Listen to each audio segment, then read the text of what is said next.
Iratzargailua itzali, kafea prestatu, eta euskalherriairratia.eus, Iruñerriko Euskaldunon agerkaria.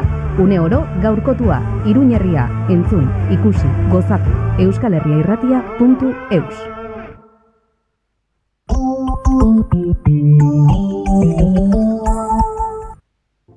Larrotxapea Mediku Zentroa neuromodulazioa. Larrotxapea Mediku Zentroa mikrobiota eta elikadura epigenetikoa. Larrotxapea Mediku Zentroa fisioterapia eta podologia. Aurrerapenak teknologia medikuan. Eskatu itzordua zentrolarrotxapea.com.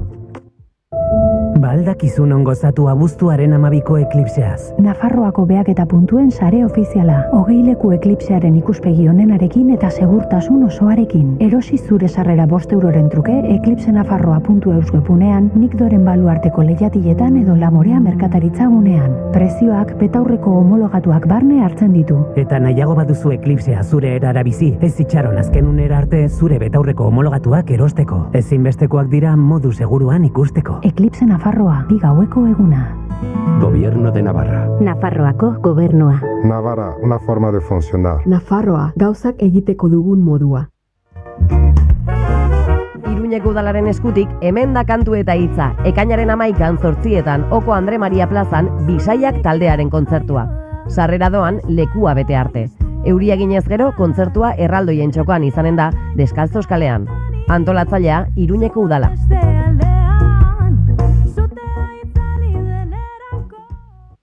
Noainen, Serreria Esparza. Zurdindegi eta ebanisterietarako hornikuntza. Altzariak, eskailerak eta upelak egiteko askotariko zura. Gaztainondoa, gereziondoa, lizarra, informazio gehiago serreriaesparza.com webunean. Gure berezitasuna, aritza. Gorritxo Sistemas de Descanso, hurbildu eta ezagutu kalitatezko atsedena salneurri honean. Gorritxo Sistemas de Descanso, Jangoazi Miranda 19, Antxo Azkarra 32, Atarrabi etorbidea 2 eta Mutiloako industrialdean Akaleko 17. Gorritxo Sistemas de Descanso, benetako atsedenaldiaren plazerra.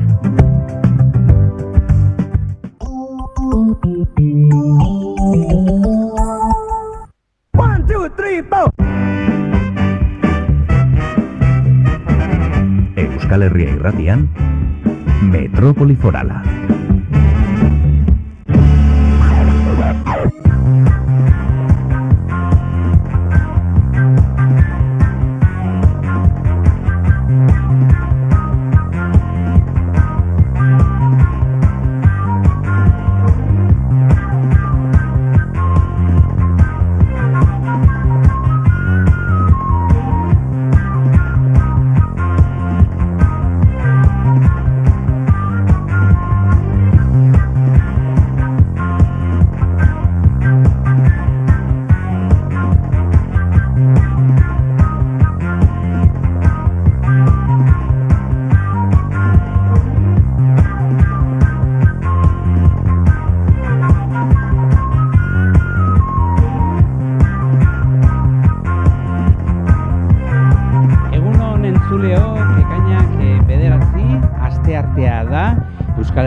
Irratia entzuten ari zarete, Metrópoli Forala goizeko saioa eta ez dugu irrintzi dorretik eginen gaur. Gaur ez gaude irrintzi dorrean Nafarroko Unibertsitate Publikoko elsario eraikinean gaude, Nafarroko berrikuntza digitalaren Polo Iris gunearen egoitzan. Egunon itxaso? Egunon Peiarginarena. Eta zer da Polo Iris galdetuko duzu ezta? Gero oso ongi azalduko digu guneko arduraduna den Jon Arrizabalagak eta gainontzeko gonbidatuak. Baina modu laburrean esan da eta kokatu edo pixka testuingurua sortzeko, Polo Iris Nafarroako eraldaketa eta berrikuntza digitalaren espazioa da. Enpresei, ekintzailei eta erakundei digitalizazioaren eta berrikuntzaren bidean laguntzeko sortutako topagune eta erreferentzia gunea da. Beraz, hemendik eginen dugu gaurko saioa eta Nafarroan berrikuntza, digitalizazioa eta teknologia nola lantzen ari diren, gertutik, bertatik, bertara ezagutuko dugu, gutxi gora bera, 2 ordutan saiatuko gara horretan behintzat. Hori da, eta digitalizazioa hitz egiten ari garela guk ere aplikatu dugu, eta ez soilik ahotsaren bitartez, streaming bidez ere, hemen kamaraz, Focus, eta pantaila zinguratuak gaude, menatzean pantaila erraldoi bat daukagu, eta streaming bidez ere ikusteko aukera duzue saio hau gure webgunean, euskalherriairratia.eus webgunean, hortxe portadan aurkituko duzue, klikatu eta gu entzuteaz gain, gu ere ikusteko aukera izango duzue. Eta hitz egiten ari garela teknologiaz, digitalizazioaz, sarritan entzuten ditugu adimen artifiziala, zibersegurtasuna edo startup bezalako hitzak. Gaur ikusiko dugu horiek guztiak nola bihurtzen diren aukera eta benetako proiektuak gure inguruko enpresentzat. Bueno, hainbat kontzeptu eta hainbat gonbidatu izanen ditugu azalpen guztiak emateko, Polo Iris gune honetako arduradunak, zeinek ordezkariak, Nafarroako zibersegurtasun zentroko kideak eta berrikuntzaren ekosisteman lanean ari diren enpresa gutxi gora bera horiek biltzen saiatuko gara 11 bitartean. Hori, saiatuko gara elkarrizketa hoien bitartez eta gonbidatu guztiekin batera pixkat arlo hau ezagutzen, esparru hau ezagutzen, hor dagoen errealitatea nola garatzen den eta pixka bat lurreratzen ere. Guk ez dugu gehiegi ezagutzen inguru hau eta badakigu jende askok ez da, orduan saiatuko gara lurreratzen eta alik eta hurbilen egiten. Hori da, beraz, has gaitezen gaurko lehen gonbidatua Mikel Irujo, Industria Kontseilaria izanen da eta hementxe kaskas ate joka daukagu, segituan izanen da gurekin, transizio musikal bat eta asteragoaz ikusentzuleok.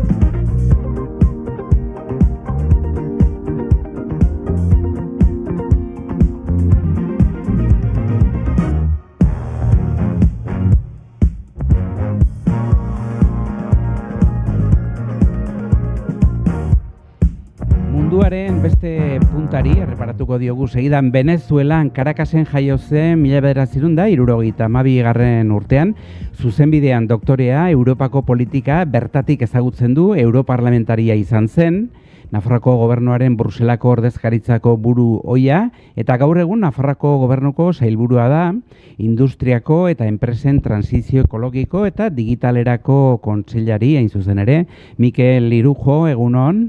Egunon. Iris Polo, niri esan zidatenean, Iris Polo horren inguruan saio bat egin behar duzu eta pensatu nuen, haizu, kotxe enpresa batera goaz? Iris Polo ez da, ze funtzio betetzen ditu erakunde honek, ez da? Zer da Iris Polo? Bueno, Polo begira hori ingeleraz hub oso hitz modan jarri zen hitz bat izan zen, orain dela 10 urte edo Europako batzordeak izan zen bere hitza. Gauza guztietan hub bat sortu behar zen, edo polo bat, edo gune bat. Euskeraz ahora gune bat. Hori da hain zuzen ere gure Polo Iris edo Iris Poloa dena. Da, gune bat non digitalizazio arloan lan egiten duten erakunden guztiak biltzen gara.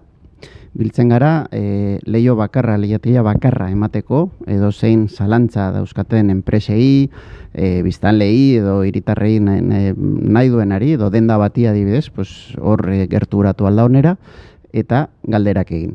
Zer nolako galderak? Adibidez, edo orokorrak, nola digitalizatu behar nahi zen, zertarako digitalizatu behar nahi zen, ziberseguritatea zer den eta zer egin aldut horrelako erasoen aurka tresnak erabil ditudan eta hainbat. Gero daude hemen aholkularitza baita zerbitzuak ematen dira, mentoriak baita ere segun ze kasutan, eta noski hemen baita ere informazioa ematen da Nafarroko gobernutik zenolako laguntzak ematen diren digitalizazioaren inguruan, hau da, enpresei, dendei, merkataritzari baita ere, edo pertsonei zenolako formakuntzak dauden. Beraz da, lehiatila bakarra. Hemen digitalizazio inguruan daukazun edozein zalantzaren inguruan, deitu, idatzi, eta hemendik erantzungo zaitugu. Bueno, enpresa mundua aipatu duzu, merkataritza gainetik bada ere, baina sektore jakin batzuekin bereziki egiten duzue lan? Guztiekin, eta sartu dut, eta aipatuko dut merkataritza adibidez, hori oso sektore sensiblea da, eta batzutan sentitzen dira, bueno, pues, ez dakit, defentsa gabe ez, denok merkataritza aipatzen dugunean, denok buruan aipatzen zaigu horrelako plataforma handi batzuk, ez, arekin hasten den handi bat, erraldoi bat, eta digitalizazioa ez da hori bakarrik, noski, hori da benta edo salmenten kanal bat baldin bada eta oso garrantzitsua, baina ez da bakarrik. Beti, nik uste dut oso, orain dela 3 urte ja, baina oso elkarrizketa edo bilera, bueno, aberatsa izan genuen, top-topa, 2021 pandemiardian top-topa proiektua sortu zen.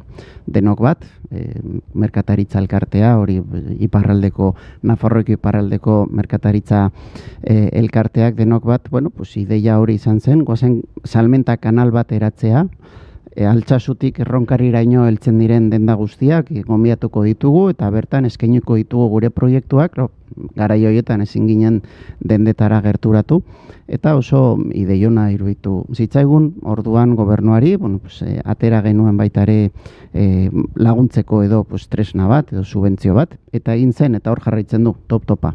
Orain dela 3 urte, ja pandemia pasata, bildu ginen beraiekin, orain deine ja jubilatu zen, joan zen abenduan, baina denok batetik kontatu ziguten, salmenta kanala berez ez du arrakasta edo espero zuten arrakasta izan, baina bertan sartu ziren denda guztiei digitalizazioan sartu zietela, nahi gabe batzuk. Zerratik, karo, ja, digitalizatu edo salmenta kanal digital hori izaten duzunean, ja, zure estoka kontrolatu behar duzu.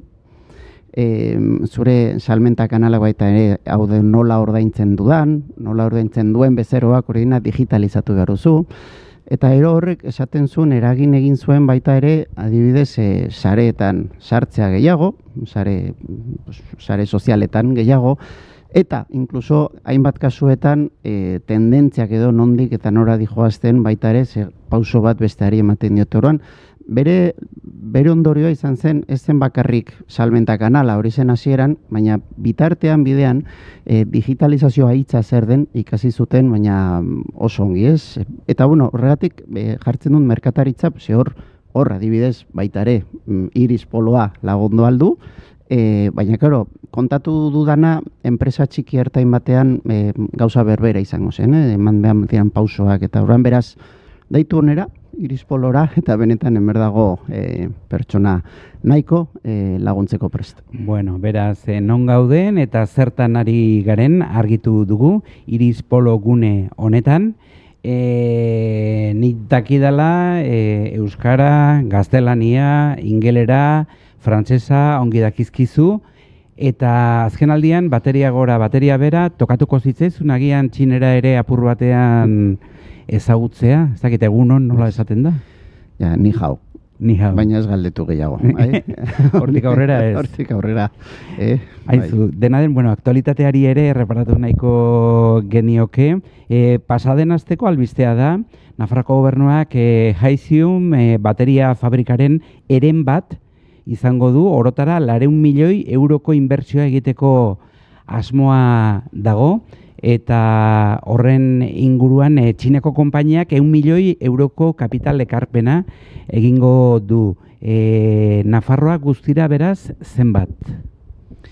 Beraz, hemen daude hildo ezberdinak, adiez, laguntza zuzenak Nafarrotik ez dira bideratuko. Lehenengo gauza esan nahi dut, ze hor egon dira, aurten bukatzen zaizkigu Next Generation diru laguntza horiek, da, Europako diruarekin sortu diren hanbat deialdi, eta horietako bat ministeritzak antolatu zuen biltegiratzera prozesu edo sektoren dako zen. Beraz, hor atera zen joan zen otsailan deialdi bat, eta bertara aurkeztu zen Hyzium. Beraz, diru edo subentzio zuzena, a fondo perdido ditzen dena, bakarra Next Generation funtsatik jaso egingo du. Oraindik konfirmatu behar duguna, badirudi baietz, baina oraindik ez dago konfirmatuta, eta horiek izango ziren 81 milioi euroko diru laguntza zuzena Next Generation funtsatik. Beraz, horretik diot, Nafarroko gobernutik ez ditugu prestatuko diru laguntza zuzenak proiektu honi, zila Next Generationetik jasotzen ari ditolako hainbat eta hainbat proiektu bezala. Hori beste gai bat izango zen. Beste egun batean hitz egiteko Next Generationeren ondorioak eta nola probestu ditugun hemen Nafarroan, enpresa handiak eta txikiak baita ere. Baina bestalde, claro, sozietate bat sortu behar da, eraiki behar da, sortu zen otsailean, baina orain urtarrilean markatu, baina orain kapital horretan, sozietate horren kapitalean diru publikoa sartzea, bai, eskatu digute, guk uste gu ideia ona dela, ze horrela lurraldetasun hori finkatzen dugu, hau da, enpresa baitare gerturatzen dugu eta gure baldintzak sartzen ditugu hainbat kasutan, pues, bertako hornitzaileak erabiltzea eta noski bertako enplegua erabiltzea enpresa hori sortzen denean. Kapital hori estimatzen dugu, oraindik negoziatzen ari dugu, baina estimatzen da 150 milioi eurokoa izango dela. Sozietate horien kapitala izango da 150 milioi. Orduan, Haifiumek jarriko zituen 100 milioi, eta publikotik ari gara pentsatzen ea 50 milioi jartzen ditugu, hau da, Erena. Ez dakit, zehaztasunak ematerik baute dagoen, ezta? Lantegi hau noiz zabalduko den, non zabalduko den, eta zenbat langile izango dituen? Bueno, noiz, haiek daukate haien ideia, baina oraindik pauso asko eman behar dira, baina haien intentzioa da 2027ko abenduan, planta hau kasik martxan egotea. Hori da ipini dute haiek mai gainean dena den, hori horretara heldu baino lehen hainbat pauso egin behar dira, horregatik ari gara negoziatzen orain beste dokumentu bat. Dokumentu hori beharrezkoa da, ze lehenengo pausoa beraientzat da, ja egin dute bere erabakia hartu dute, baina oraindik behar dute Txinako gobernutik baimena. Hori odi deitzen den prozesu bat da, baina Txinako gobernuak baimendu behar du Haifium hemen fabrikateratzen bereziki bi gauza. Biltegiratze teknologia Txinatik kanpo esartzea, hau da, Europan, kasu honetan, hori baimen berezi bat behar du, Txinako gobernutik, eta bigarrena kapitalen transferentzia. Zan nahi dute, baimendu behar dio Haifiumik, Txinatik, Europara, onera, Nafarrora, kapitala edo dirua pues, transferitzea, ez? Beraz, hori da lehenengo pauso garrantzitsua, baikorra gara zerratik, joan zen urtean Haifiumek estatu batuetan, hain zuzen ere Texasen fabrika bat ireki zuen. Beraz, estatu batuetan pausoiek eman badira, suposatzen dugu hemen baita ere oztoporik ez direla egonen, ez? Baina, bueno, hori dena konfirmatu behar da, eta hori konfirmatzen denean orduan ja hasi behar gara kapitala esartzen, orduan maileguak eskatzen, eta orduan hor bai izango da. Noiz espero da hori? Pues gaur ekainean zehar egiten badugu bigarren akordio hau eta dena prestatua baldin badago, haiek diote azarorako baimena hori egon barko zela mai gainean. Orduan ja izango dugu dena askoz ere argiago. Non ezin dut esan. Aizu, gero beste kontu bat, kontzeptu berezi bat, Made in Europe, markaren garrantziaz hitz egiten duzue. Europan eginiko materialak garrantzia handia duela, ezta? Atzerriko inbertsioa erakartzeko eta bereziki Txinatik, ezta? Horrelako zerbait gertatzen ari da Haifium markarekin esate baterako? Bai, hain zuzen ere, ikuste dut hor, aipatzen ari da asko orokorrean eta oso debate generala eta horrela delako Europako industria, bereziki Europako manufaktura. Asko sufritzen ari duela azkeneko urte hauetan, egia da beruntz goazela, Europa mailan beruntz goazela, gure manufaktura, gure industria segun nola zenbatzen duzun, baina beruntz dijoa eta prozeso horri eten egin nahi zaio.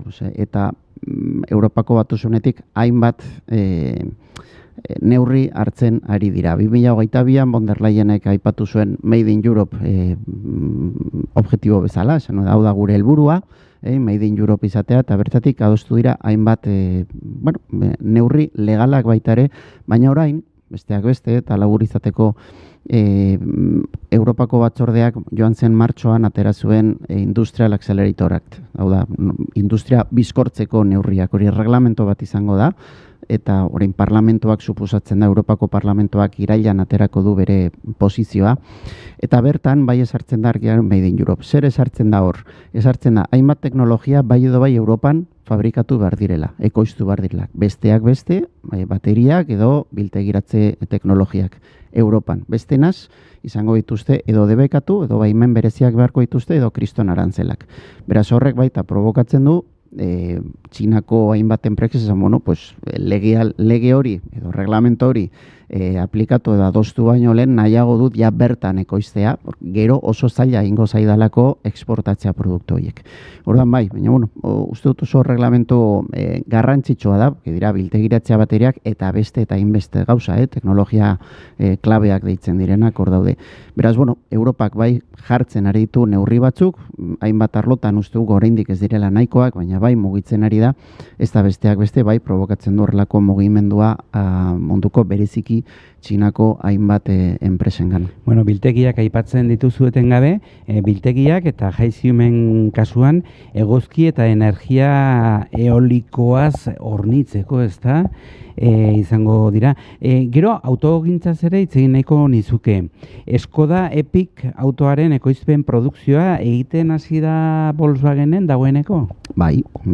Eta ibilgailu elektrikoa batetik, mugikortasun elektrikoaren aldeko apustua egiten ari zarete, eta gainera oso gerezpanago abuztuan beste modelo elektriko bat ere hasiko da bertan ekoizten. Bai, Volkswagen ID-Cross.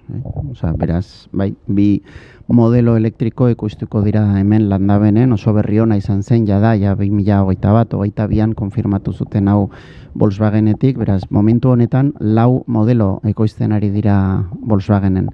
Eta ja aipatu dute datozen 2 urtetarako, 27 eta 28an, ziurrenik 1000 langile gehiago behar izango dituzte.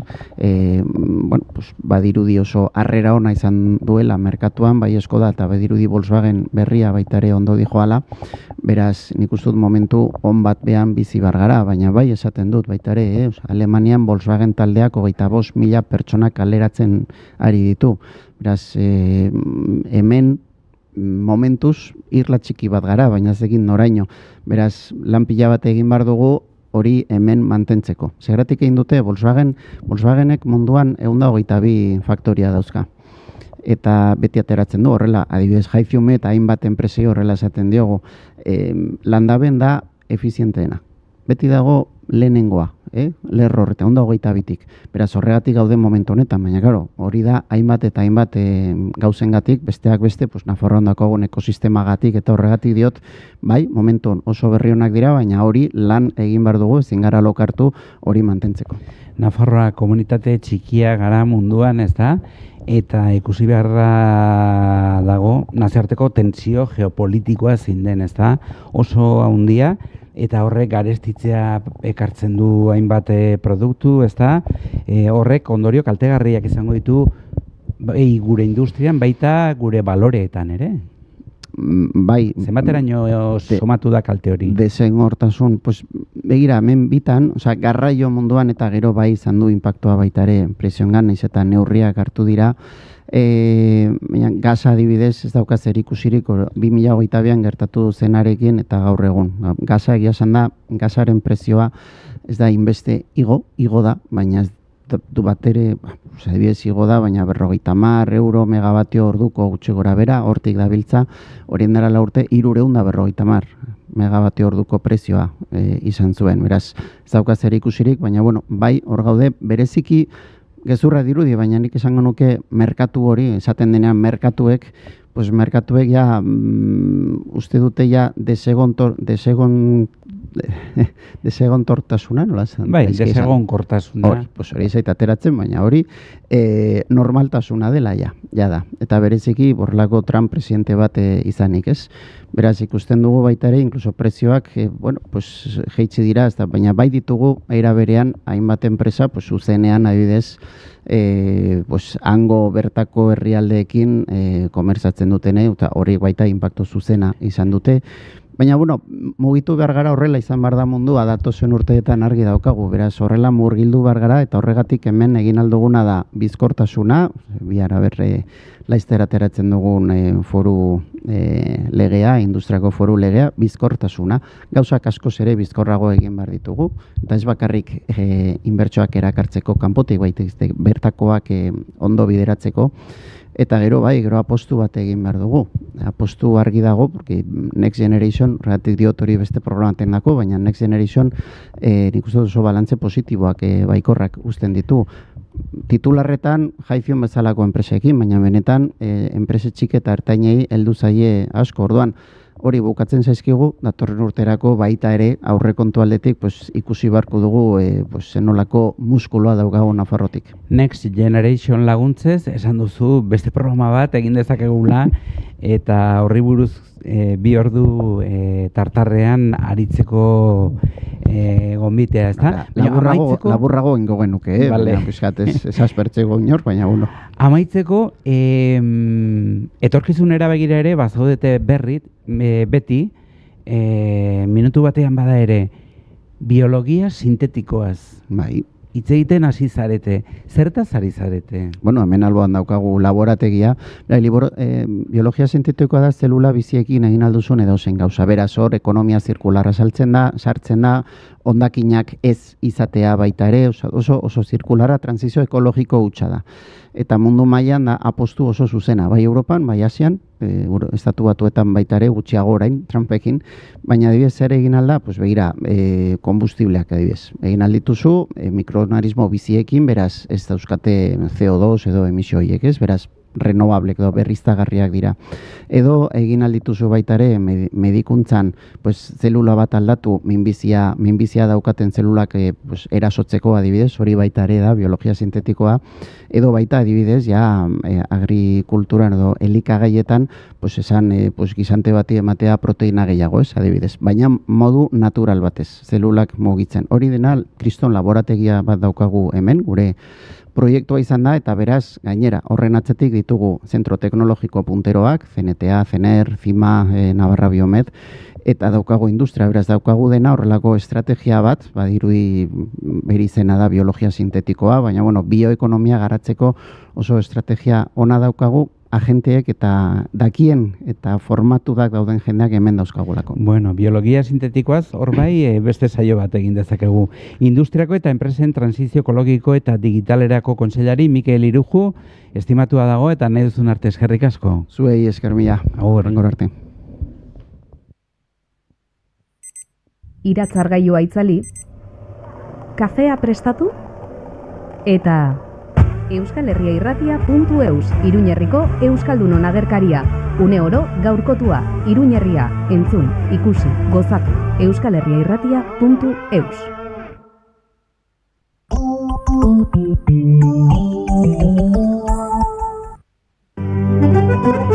Kaiku Kooperatiba.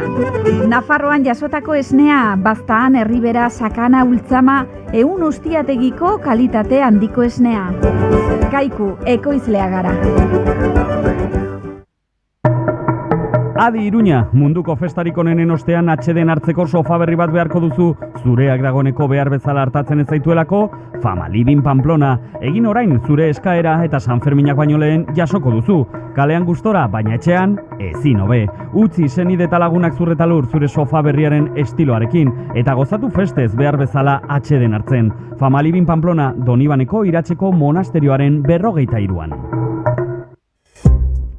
Nafarroako artisautza azoka, kolorearen, testuraren eta sormenaren festa handia, ekainaren 18tik 21 Iruñeko Gazteluko plazan, 37 artisautza postu, ikusi eta parte hartzeko tailerrekin batera. Informazio gehiago nahi baduzu, edota tailerretan izen eman, jarrai gaitzazu Facebooken edo Instagramen abildua Naparlur izenarekin. Naparlurrek antolatuta, Nafarroako gobernuak diruz lagundutako ekintza.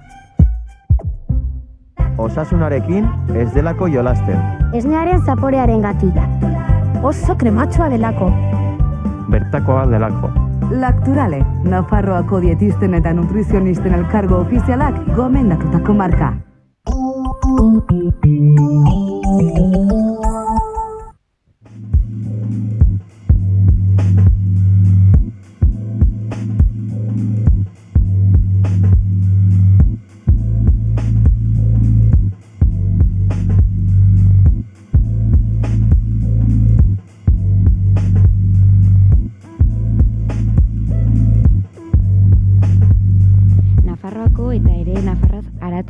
doan ekonomiaren inguruan mintzatu gara Mikel Irujo kontseilariarekin, eta hasieran esan dugun bezala, zehazki Polo Iris gunean gaude, Nupeko Elsario eraikinan, eta orain Jon Arrizabalagarekin gaude. Kaixo, Jon? Egunon, itxaso. Egunon, Polo Iris berrikuntza digitaleko arduraduna zara, behin eta berriz errepikatu ditugu hitz hauek, zehazki zer da Iris Poloa? Bueno, gobernuak sustatutako ekimena da, non 40 erakunde publiko eta pribatuak egiten dugu elkarlanean lan, eta azkenean helburua da enpresei eta erakundei eraldaketa digitala hurbiltzea, baita berrikuntza teknologikoa erraztea, eta azkenean teknologia aurreratuak eskuragarri jarriz eta ekosistemako eragile guztiak konektatuz.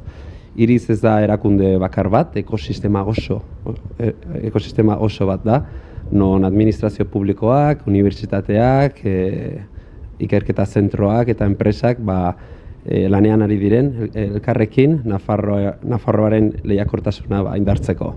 Askotan esaten duzue Polo Iris gune hau badela leiho bakarra. Zer esan nahi duzue edo irudikatu nahi duzue horrekin? Bai, azkenean enpresa askok badakite digitalizatu behar direla, baina askotan ez dakite nondik hasi. Horretarako Iris lana da referentzia puntu edo toki neutral eta objektiboa izatea. Azkenean gaur egun egun teknologia hornitzaile baino gehiago ditugu eta 200 zerbitzu eta irtenbide teknologikoak ditugu ofertatzeko. Gure lana ez da teknologika sortzea, baizik eta enpresa bakoitzari bere beharrak ondo ulertzea eta bere lehentasunak definitzen. Azkenean hornitzaile eta soluzio digitala hobeto gomendatzeko. Aipatu duzu hasieran Polo Iris dela ekosistema bat, ez? Sare bat oso anitza eta ez dela gune bakar bat, baizik eta horren atzean dagoen ekosistema handi bat. Ze enpresak daude horren barne edo ze enpresei eskaintzen diezue laguntzan? Norekin egiten dituzue lotura horiek? Pixkat denetatik. Industria enpresak, enpresa txiki eta ertainak, zerbitzu enpresak, autonomoak baita. Azkenean, orain dela 4 urte, 4 urte sortu zen Iris Poloa, eta 2000 enpresei lagundu diegu, pixkat digitalizazioa hurbiltzea. Esperientziak erakutsi digu azkenean, enpresa bakoitza bere desberdina dela, bere beharrak dituztela, eta batzuk lehen urratsetan daude, eta beste batzuk adimen artifiziala haien prozesuetan lortzen ari dira implementatzen. Horregatik gure lana azkenean da enpresa bakoitzaren egoerara egokitzea. Azkenean gaur egun kontziente gara digitalizazioa, edo teknologia bizitzaren parte dela eta gero eta gehiago ere. Esaten zenuen oso anitza dela eta modu edo ezaugarri oso ezberdinak dituzten enpresaekin lan egiten duzuela. Ereduren bat, eredu zehatzen bat, pixkat irudikatzeko eta lurreratzeko? Adibide batzuk ditugu, direla las clásicas demandas, baina, enpresa batek azkenean bezeroak nahi ditu. Eta horretarako adibidez, lehenengo pausoak web presentzia edo bere web horrian ikusgarritasuna hobetzea da. Hori da demanda klasiko bat. Beste batzuk baita badira CRM edo ERPa eguneratzea, Microsoft 365 tresnak hobetu aprobetxatzea, eta pixkat las más avanzadas, adimen artifiziala pixkanaka baita enpresan ezartzea da. Beste batzutan ez dakite nondik hasi, eta hori da beste demanda klasikoa, ez dakit nondik hasi. Horretarako beti gomendatzen dugu eraldaketa digitalaren diagnostiko bat egitea. Eta horretarako baditugu hornitzaile asko, eta oso onak hemen Nafarroan, eta honen bidez enpresa aztertu dezake nun dagon enpresa gaur egun digitalizazio arloan, eta zein diren bere erronka nagusiak, eta nola, eta zeintzuk izan behar diren lehenengo pausoak baita. Hemen nupeko elsarioan duzuen egoitza hau, hemen gaur gauden leku hau, espazio hau, berria da, zuentzat, hasieran ere aipatu dugu, baino izugarria da sartzerakoan, espazio oso atsegina da, kristal askorekin, ikusten dira landare asko, ere paretan zintzilik oso bitxia dena, zer ekarri dizue egoitza berri honek? Egoitza hau asko ekarri dugu, orain dela urte bat inauguratu genuen egoitza hau, martxoaren 4an, 2025, eta hementxe elkartzen gara entitate asko. Hemen bizitzen dugu Nair Center, Aditek, Sinaiko koordinatzailea, bai fundazioa, Nafarroako zibersegurtasun zentroa, gero baita itzengo dutela. Bai, gurekin egongo dira. Bai, Nasertik, enpresa publikoa. Eta, hau ja, beti esaten dugu, que el roce hace el cariño. Eta hemen, roze asko dago. Asko konektatzen dugu, entitate guztiak, eta, baita eraikinak badu jardunaldiak egiteko espazioak, podcast edo irratia egiteko aretoak, hau bezala, eta, azkenean, networking eta topaketarako guneak hol bezala, hor janari pixkat jartzen dugu, eta danak, pozez, errazionatzen dira beste entitate guztiekin. Elkarlanen aritzeko oso espazio erosoa da, eta hori sumatzen da. Letra larriz, ere baduzue olako proiektu bat, 3. deitzen dena, zer da hori? 3. Eraikinaren 3. solairua da. Hau da 4. solairua, eta 3. zein eta nupek startup digitalen aztegia kudeatzen dute. Horregatik, startup horiek aukera dute Polo Iris Nafarroaren teknologia eta azpiegitura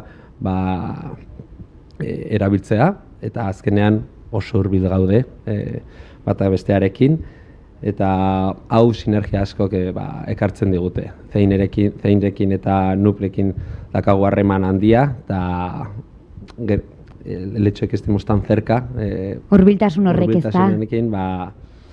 Askoz kolaboratzen dugu eta oso ondo dago.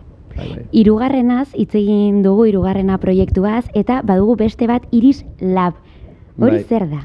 Hau da, Nafarroako ekosistemaren eskura dagoen azpiegitura, teknologiko aurreratua. Hau Nafarroako Nafarro gobernuaren bidez inbertitu egin genuen 5 milioi euro, eta azkenean inbertitu genituen azpiegitura teknologia enpresei eta Nafarroako ekosistemari hurbiltzeko. Azkenean adimen artifiziala, datuen zientzia, fabrikazio gehigarria, dinabiden dagola, eta biologia sintetikoa, Mikel ja aipatu duena. Azkenean helburua da startupek, enpresek, ikerketa zentroek, teknologia aurreratuak probatu dezaten eta garatu ahal izatea. Mikel Irujok zuk esan bezala pixkat aurreratu du zer den biologia sintetikoa, biologia eta sintetikoa. Zer da zehazki hau? Ez da erraza, baina azkenean biologian eta ingenieritzan oinarritzen den disiplina da. Eta organismo biologikoak diseinatzeko eta berprogramatzeko aukera ematen digu. Hasieran batean futurista badirudi, baina ja gaur egun dagoeneko erabiltzen ari dugu. Kontseilaria esan duen bezala, ekonomia zirkularrean oso interesgarria da, baita osasun sektorean eta elikagaien edo agroalimentario sektorean. Eta adibide oso interesgarria da, atera zela orain dela hilabete batzuk, Edimburgoko unibertsitatean ikertzaileek erakutsi ziguten genetikoki eraldatutako bakterio batek plastikozko boteilatik datorren plastikoak materiala parazetamol bihurtzeko gaitasuna zutela. Osea, hau da, oso teknologia interesgarria eta oraindik ez gara kontziente nora eraman gaituztela. Osea, oso ondo dago. Eta esan duzu aplikatzen ari zaretela dagoeneko, oraindik ikerketa arlo batean edo esparru batean, edo aplikatzen ari da dagoeneko ekoizpen maila batera? Bueno, oraindik ikerketa arloan erabiltzen da. Eta, baita sekuentziazio ekipamendua hemen dakagula, hemen bai osasun departamentuarekin bagaude erabiltzen. Eta baita startup batzuk osasun sektoren startup, baita elikagaien sektoren startup, de sektor agroalimentario, hauek ja badakite nola erabili teknologia hau eta jadanik erabiltzen ari dute. Startup aipatu duzu, hasiera batean esan dugu olako hitzak entzuten ditugu askotan, eta gaur azalduko dugu zer den. Azaldu aldiguzu zer den startup bat? Bueno,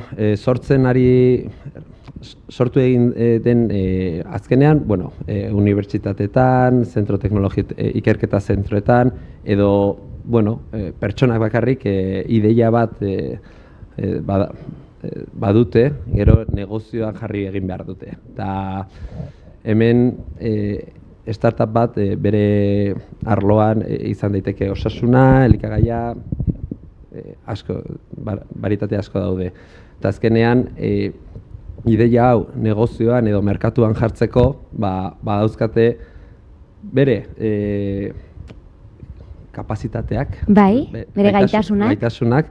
Baina baita dakate laguntza asko.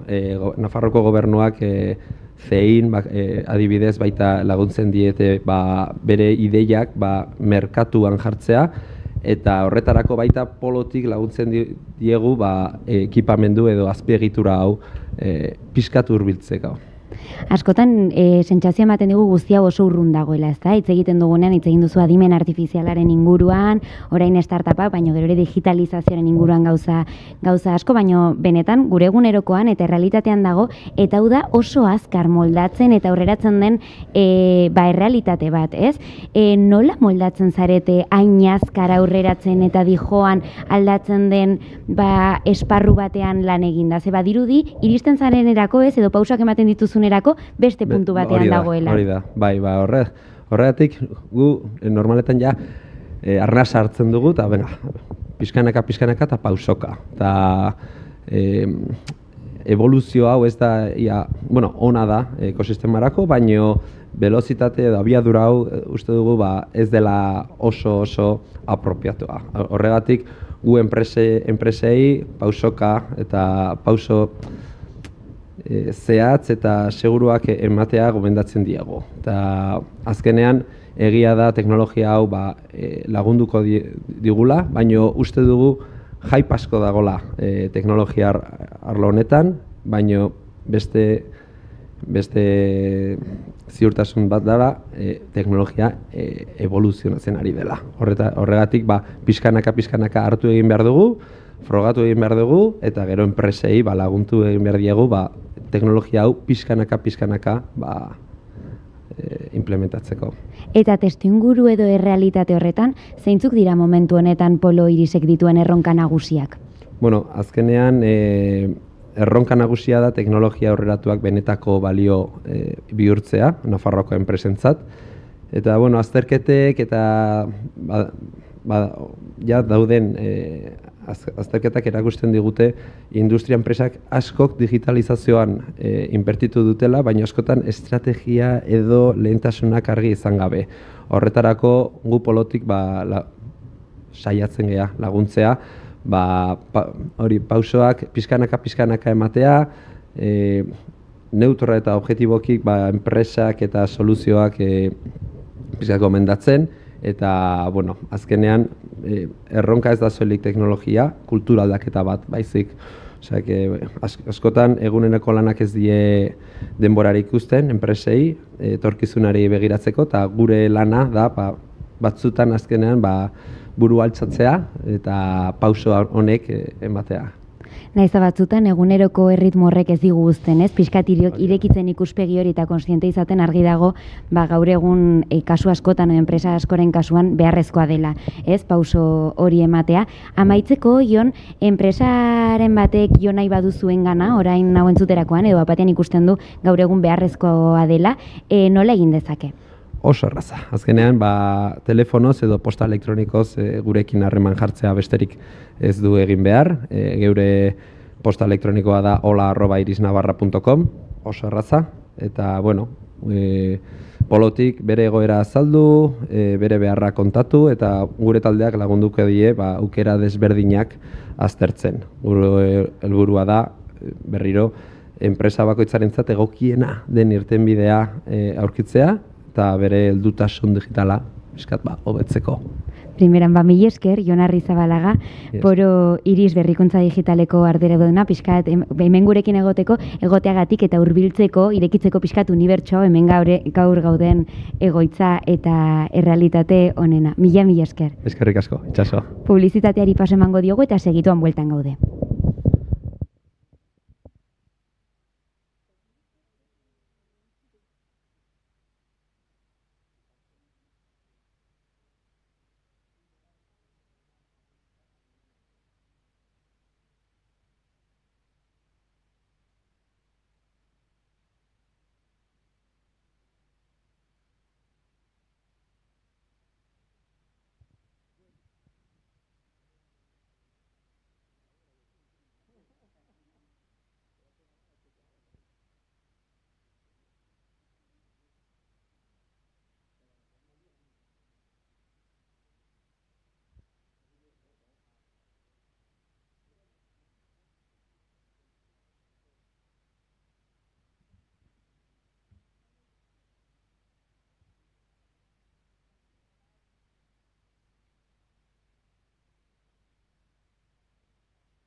Polo Iris gunean jarraitzen dugu, gaurko Metropoli Forala egiten, Euskal Herria Irratiaren sintonian, bakizu gu ikusteko eta gu entzuteko parada daukazula, gure atariaren bitartez klik egin eta YouTube sarearen bitartez ikus gaitzakezu. Eta bestelako gonbidatuak ere baditugu, Gorka Laseraz, Nazertik enpresako kidea daukagu gure artean, egunon eta ongi etorri. Egunon, mila esker. Bueno, telekomunikazio ingeniaria zara zu, Nafarroko Unibertsitate Publikoan ikasi zenuen, hemendik oso gertura, ezta? Telekoak pensatzen dugu, ordenagailu baten aurrean beti daudela eta bideojokoekin, hemen ondoan bideojoko bat ere ikusi dugu, honek Silicon Valley ematen du, ezta? Ematen du, bai, asko ematen du. Baina teleko ni hasi nintzen nian baita, uste nuen bideojokoekin hasiko nintzela, baina azkenean, mira, hemen dago industriarekin lan egiten. Oso ongi, haizu, industria ipatu duzula. Zuk ere gero biomedikuntzaren gradua egin zenuen, eta mundu hori ere asko lantzen da hemen, ezta? Bai, hemen laborategi asko ditugu eta mundu hori niretzako oso interesgarria zelako hasi nintzen master bat egiten. Eta hori, hemen daukagu laborategia, baina ni ez dut asko lan egiten hemen, baina ikusi ditut eta oso interesgarriak dira. Biologia sintetikoa, hitz egin dugun lehen kontseilariarekin, ezta? Hori bai, eta hor egon daitekela etorkizunaren zati bat, Nafarroa urratsak ematen hasi dela mundu horretan, ezta? Hori da. Hasieratik egon gara mundu honetan, eta nik uste oinarri honak jarri ditugula, etorkizunerako ea nola Bai. Aldatzen diren gauzak. Aizu, hemen paseotxo bat eman dugu zurekin, eta esan diazu, gela honetan sartu behar dugu gero, edo beste gela horretan. Robotak ere baditu zuelako, ezta? Nahiko izen frikiak dituzte? Bueno, teleko asko gaude hemen lan egiten, eta hori friki pizka gara bai. Baina, bueno, polita da, eta nik uste daukera interesgarria dela poloa ezagutzeko, eta Nafarroa egiten diren gauzak ikusteko, zeren gauza asko egiten dira, eta gauza interesgarria gainera. Bai, uste duzu, estadu mailan pauso bat aurrerago gaudela Nafarroan? Ez dakit pauso bat aurrerago, baina gutxienez bertan gaudeia. Dagoeneko hasi gara, goiz hasi gara, hori oso interesgarria da mundu honetan hasieratik aurregotea, eta nik uste pausu sendoak eman ditugula gainera, eta nik uste hori ikusiko dugu etorkizunean, baina nik uste ongi etorriko dela. Bai, eta teknologia zentruak, eta unibertsitateak, eta goi mailako ospitalak baditugula Nafarroan, ezta? Eta horrek ere asko laguntzen duela. Hori da, ekosistema nik uste Nafarroan txikia garenez, eta ekosistema polita daukagu interesgarria, eta gainera hospitalez aparte edo teknologia zentroez aparte, enpresa asko daukagu teknologiaren inguruan, eta nik uste hori ekosistema aprobetxatu behar dugula bai. Bai, Gorka, Nasertik enpresan, etxean egiten duzu lan. Zer egiten duzu bereziki? Bueno, galdera, ez da galdera arrasa. Nasertiken gauza asko egiten ditugu. Nasertik 2011an arlo guztietako enpresa publiko zirenez, elkartu egin ziren enpresa bakarrean, eta orduan daukagu hemen adibidez laborategiak, baina baita telekomunikazio dorreak, Nafarroko telekomunikazio dorreak zaintzen ditugu, edo gobernatzen ditugu. Esate baterako... Zuek zaudeten dorrean Nasertikek zaintzen du. Orduan, arrazoi badazue, guri deitu. Hori da, haizu zuntz optikoa ere gobernatzen duzue, batetik bestera zabaltzen duzue Nafarroan. Hori da, baina hori gobernurako zuntz optikoa zabaltzen dugu, baina baita industriako departamentuak lan egiten du zuntz optiko hori industrietara iristeko baita. Europak esaten digu 2020-2030an poligono guztiak zuntz optikoa izan behar dutela eta bertan gaude lanean baita. Bai, haizu, industriaren departamentutik ari zarete lanean, zure kasuan bereziki, Gorka, enpresak gaur egun adimen artifizialari dagokionez zein puntutan daude, ezta?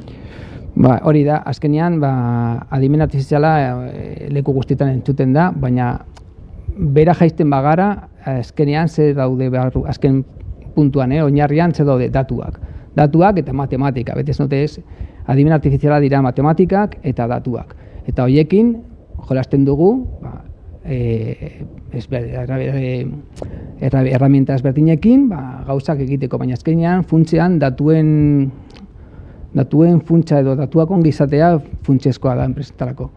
Horregatik esate baterako ospitaletan gero eta ingeniari gehiago ikusten ditugu, teknikari gehiago ikusten ditugu. Hori da, teknologia ospitalak hasieran medikuentzat edo medikuntzaren inguruko pentsonentzat egoen pentsatuta, baina gaur egun teknologia sartu da leku guztitan eta teknologia izan da, ingenieritza ere bertan sartu da. Bai, haizu,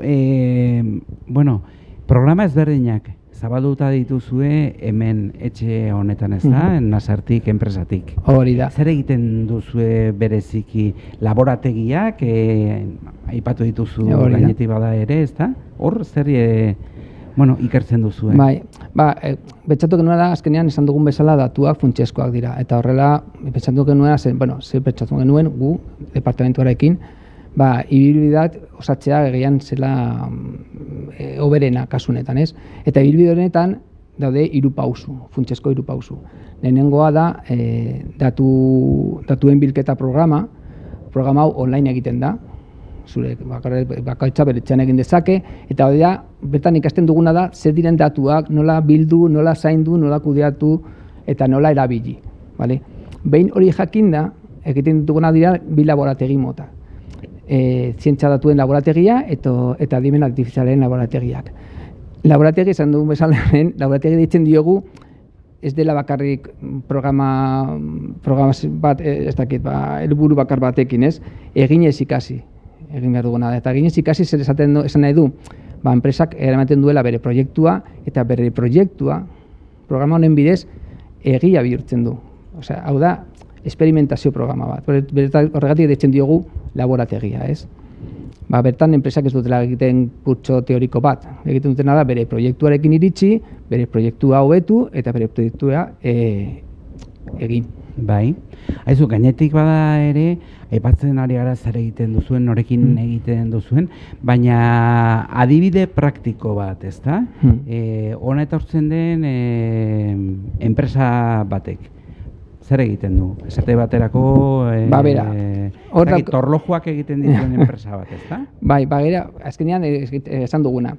Enpresari, lehenengo galdera egin behar dioguna da, datua badituzu, eta normalean, enpresa guztiek esatu dute baietz, datua dauzkatela. Baina ikusi behar duguna da, ea datu horiek ongi hartuta daude.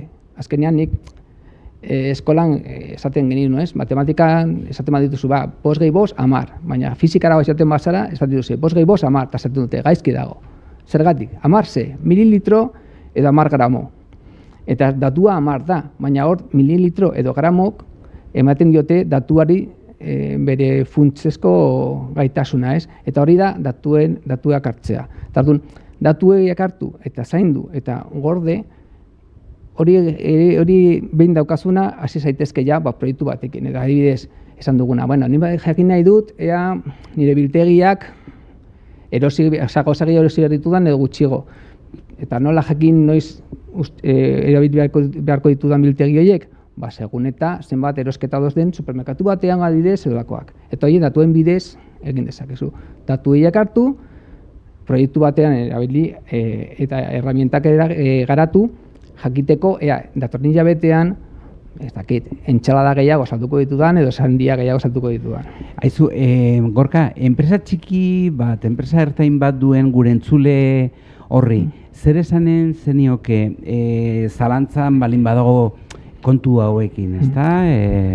Nik uste, hasteko datu bilketa programa oso erraza da egiteko, online da, urte osoan zehar irekita dago, eta berten ikusiko duzu, ea zuk egiten duzuna ongi dagon edo ez dagon. Edo zer datua duzun, datuak ongi egoteko edo ongi hartzeko. Behin hori izan da, ja hasi zaitezke ideia batekin, ez? Ni uste dut, datu hauekin egin dezakeda da proiektu hau eta nire enpresa produktu hobeak atera edo produktu merkeagoak edo zerbitzu hobeagoa eman. Eta proiektu hori izan da, hor hartu ditzakezu bi bilbide. Edo zientzia laborategira joan eta datu bilketa proiektu horri miga atera, ez?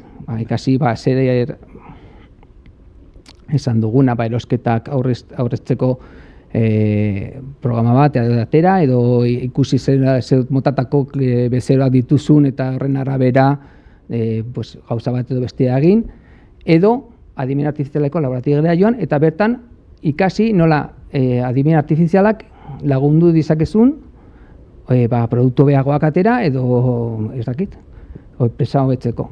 Hori dira bilbideak, baina hasieratik nik uste lehenengo pausua beti dela datu bilketa programan sartzen. Minutu gutxi dako, beraz, erreferentzia zein izan daiteke, nola aurkitu informazio, ezta?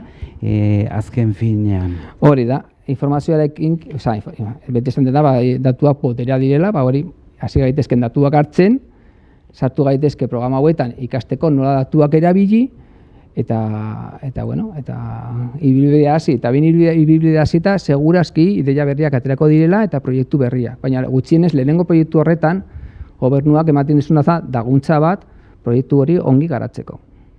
Polo Iris gunean beraz lanean, Nasertik enpresaren izenean, Gorka Laseras, estimatua dago eta zenba daukagun ikasteko eta zuek ere etengabeko ikasketa batean egongo zarete teknologiak horretara bultzatzen gaituelako, ezta? Hori da. Gainera programa hauek aldatu jaten dira, urtero aldatzen ditugu pizkat, egunerokoari moldatzeko. Azkenean mundu hau oso azkar mugitzen da, oso azkar aldatzen da, eta bertar egon behar gara enpresei laguntza emateko. Hori da, eta erne gainera. Mi eskera honiz gurekin izateagatik, Gorka. Mi esker zuei. Eta nahi duzun arte. Venga, berdin. Eta gure entzule horri esan beharko diogu, orain boletin informatibo laburra entzunen dugula, eta horren ondoren beste ordu batez, 11 bitartean hementsi izanen garela, Iris Polo gunean Nafarroako Gobernuaren Industria Departamentuak duen foro berezi honetan. Gero arte bada.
Portziritakoa nongoa?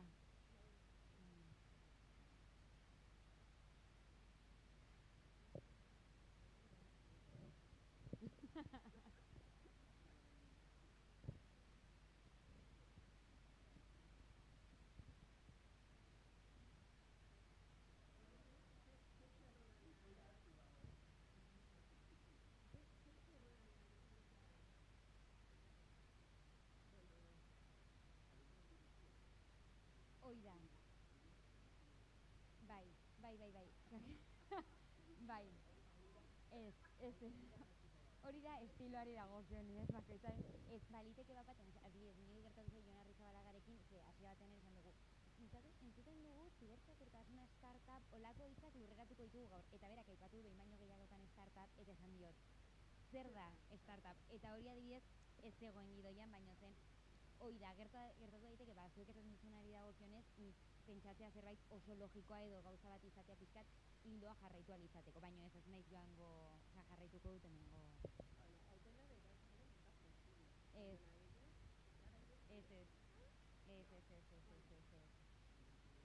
Bai. Ados, abitxatu zu?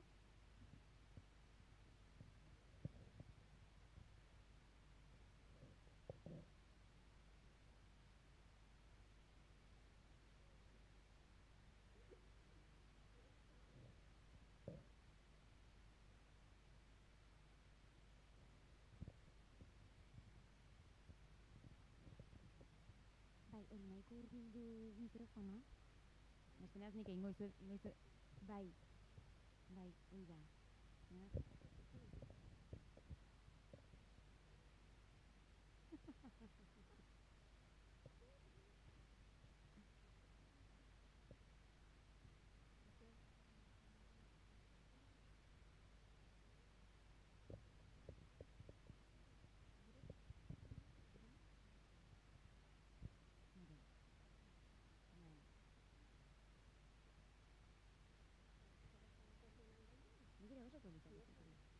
Hau oso politalitzateke saio honetatik aurrera esatea.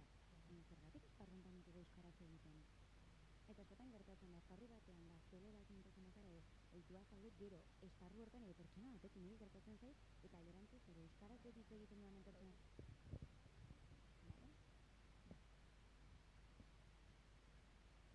Hiru, bi, bat...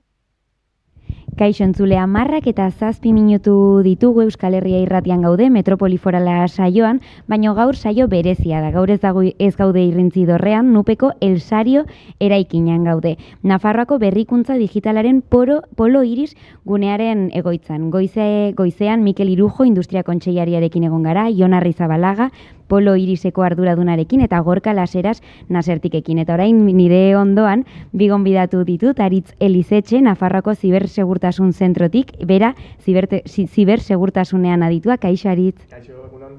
Eta Pilar Telletxea zein Nafarroako enpresa eta berrikuntza zentro Europarreko kidea, kaixo Pilar. Egunon, kaixo. Egunon. Hasiko gara, zibersegurtasunaren inguruan hitz egiten liburu txuria aipatzen da. Zer da, eta zergatik da tresna garrantzitsua lurraldeko enpresentzat, hemen Nafarroako enpresentzat? Bai, segurtasun liburua da lurraldeko enpresen, zibersegurtasun enpresen eskaintza eta beharra lotzen duten tresna, ez? Nafarroan ditugun zibersegurtasun zerbitzuen katalogoa batzen du. Zentzu honetan, esan dezakegu bi enpresa multzo daudela. Nolabait, zibersegurtasun zerbitzuak eskaintzen dituztenak eta zerbitzu horien beharrak dutenak. Adibidez, software aplikazioak egiten dutenak beharko dute zibersegurtasuna izan, beraien aplikazioak bermatzeko edo ondo egina daudela garantizatzeko, ez? Nolabait.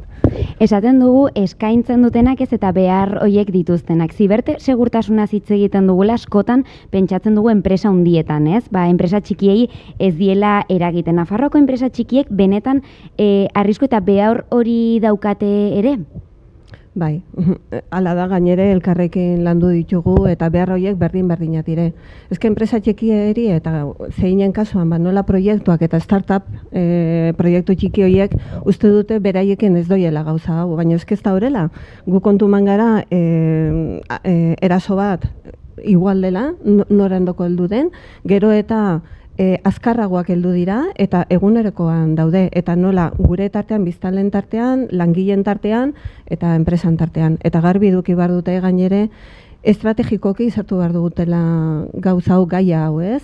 Ziberseguritatea sartu behar da estrategikoki, zuri iruditzen bazaizuen pin, horrela landu dugu eta horrela izan du da. Zibermehatxuak errealitate bat dira, zeintzuk dira Nafarroako enpresek gehien pairatzen dituzten hoiek? Kasu honetan, guretako da pentsatzea, zeinetik lantzen dugu proiektuak, startupak eta pyme txikiakin egin dugu lana, eta apoiatu gara gainere inziberekin, ez? Eta guretako izan du dena da, beraiek ustez izatea ez doiela beraiekin. Ez dela berak ez dutela olako beharrarik. Zertaz, proiektuak pentsatzen dute nola hartu behar duten lehen bezero berrian, nola kokatu behar duten produktua merkatuan, eta pentsatzea gainere zibersegurtasuna sartu behar dutela bere estrategian eta bere proiektuan, ez dago bere buruan.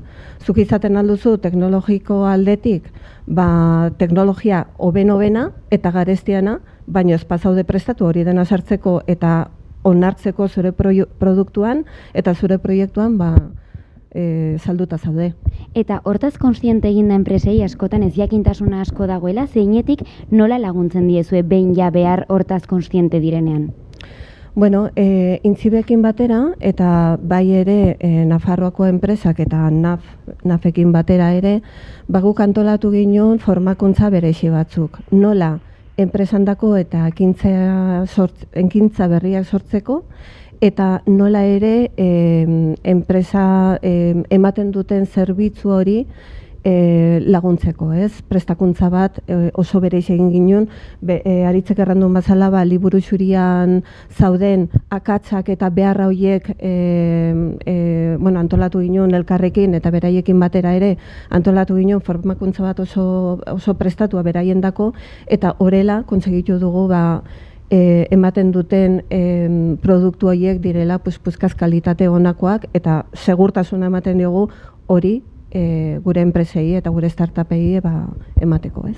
Behin eta berriz entzuten dugu gaur egiten ari garen elkarrizketa hauetan, talde lana, ez? Edo ezberdinen arteko elkarlan hortaz hitz egiten dugula. Testuinguru honetan edo lan egiten duzuen esparru honetan, honek zer lotura du ekintzailetzarekin, Aritz?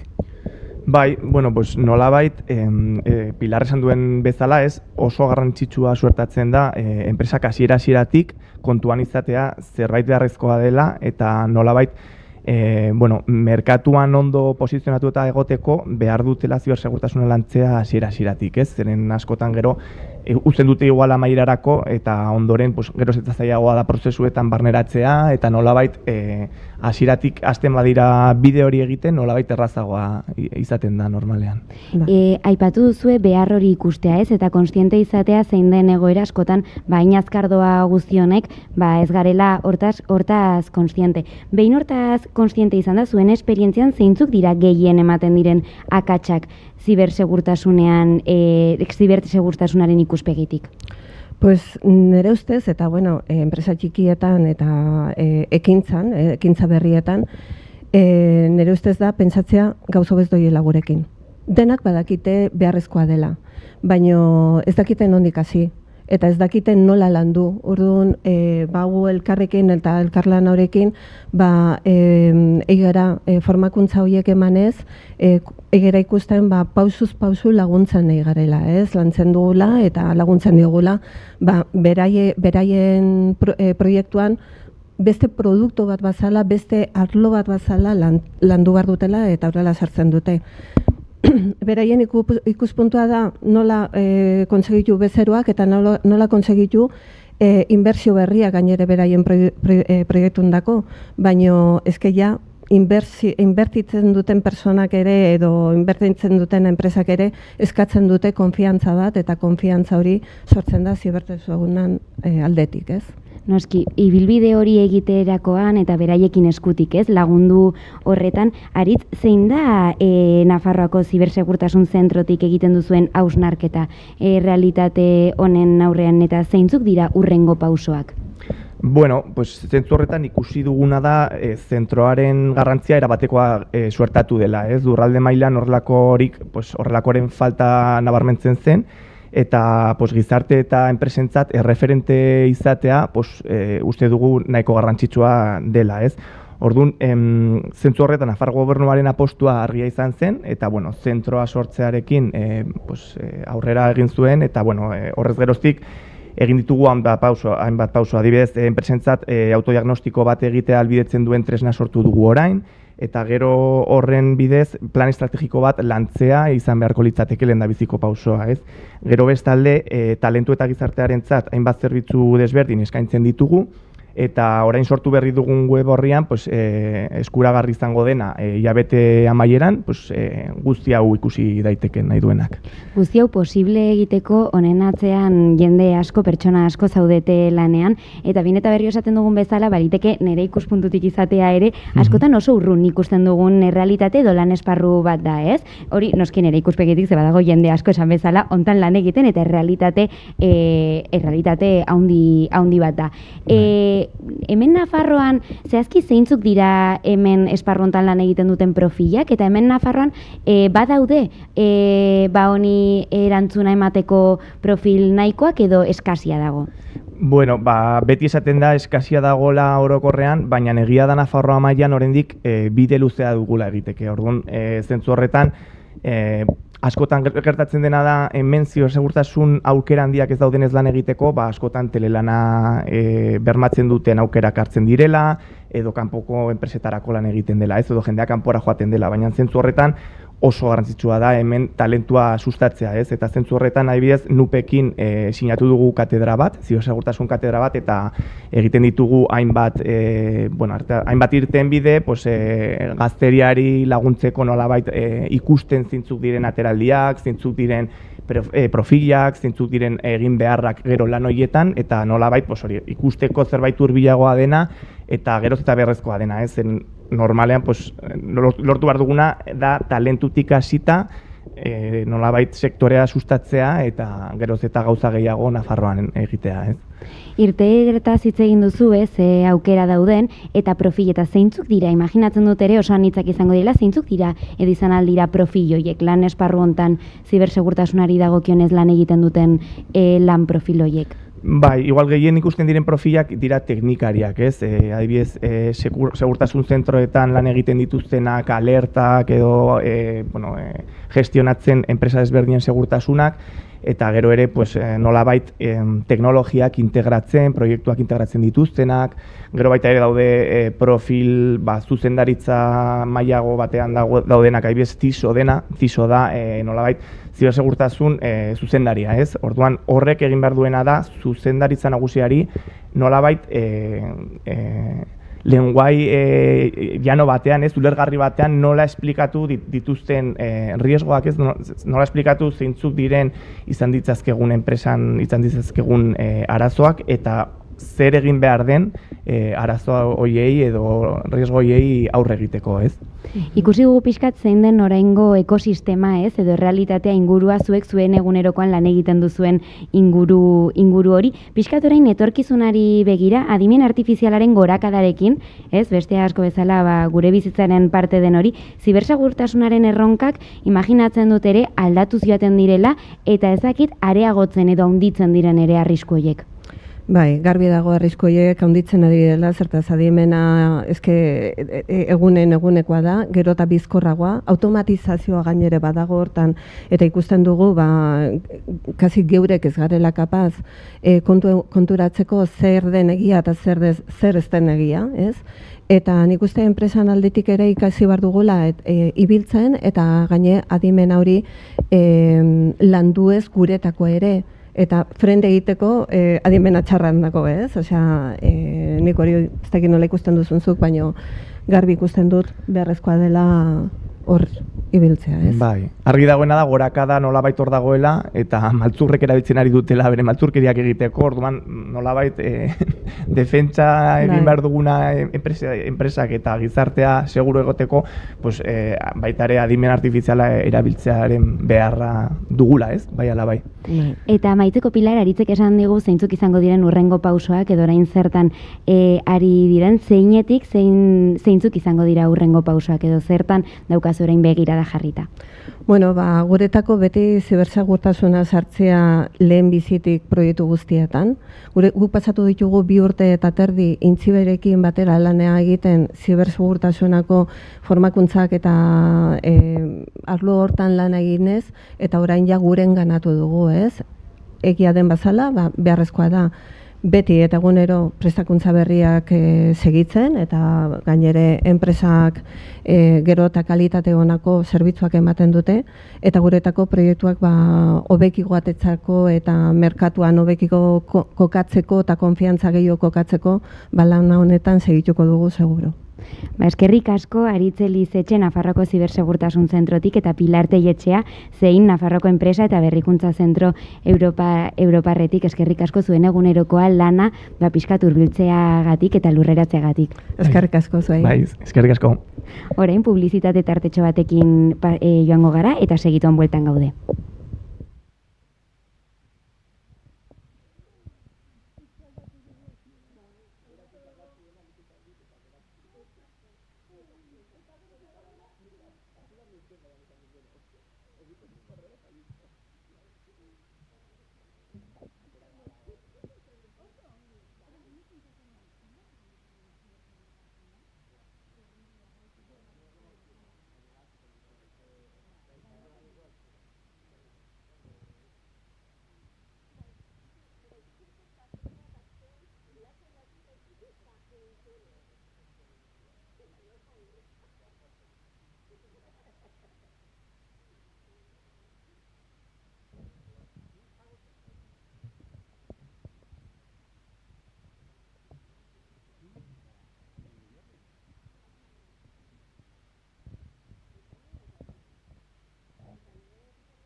Horrela, bale? Bale, oso hurbil edo arazoak emango du?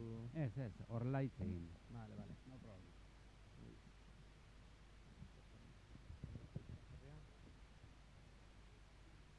Ez itzi.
Vale.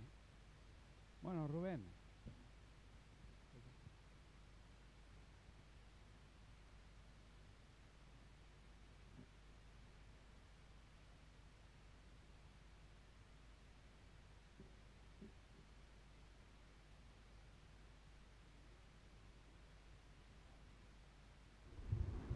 Polo Iris gunean ari gara gaurko saioa egiten, Metropoli Forala, Euskal Herri Irratiaren sintonian jarraitzen duzue, eta bestelako gonbidatuak ditugu digitalizazioarekin, teknologiarekin, eta mundu horrekin nolabait esateko lotuta dauden personak eta profesionalak.